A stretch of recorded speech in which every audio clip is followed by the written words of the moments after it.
Also tonight, for many years, many parents have said students are over-tested. And now changes are coming to public schools across the state. News 4's Brittany Smallwood has more on today's big announcement. Brittany?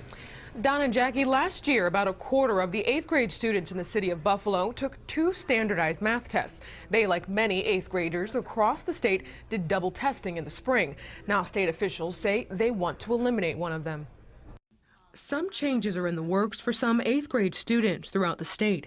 On Friday, at an education expo, State Education Commissioner John King told superintendents that some adjustments could be made to school practices and policies. First, King says that he and the Board of Regents wants to eliminate double testing in the 8th grade.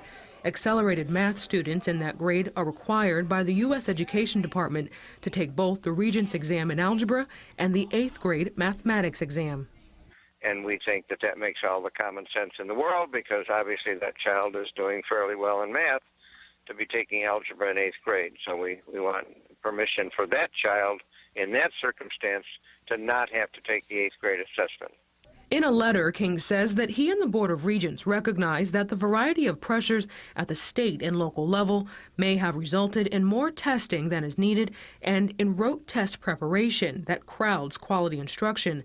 Just last month, parents and teachers expressed their frustration about testing and Common Core standards when the State Education Commissioner went to a community meeting in Poughkeepsie.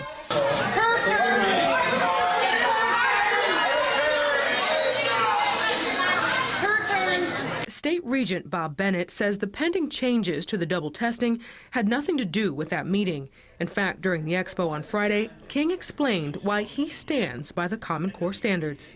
When Massachusetts raised their standards in the mid-90s, it was a very similar conversation. People said the standards were too hard. They said that the tests were too challenging. But Massachusetts remained resolute. And today, Massachusetts is the highest performing state. The change is not final yet. The Federal Education Department must approve the request to waive one of the tests. State Regent Bob Bennett thinks that decision will be made by December. Reporting live in the newsroom, Brittany Smallwood, News 4.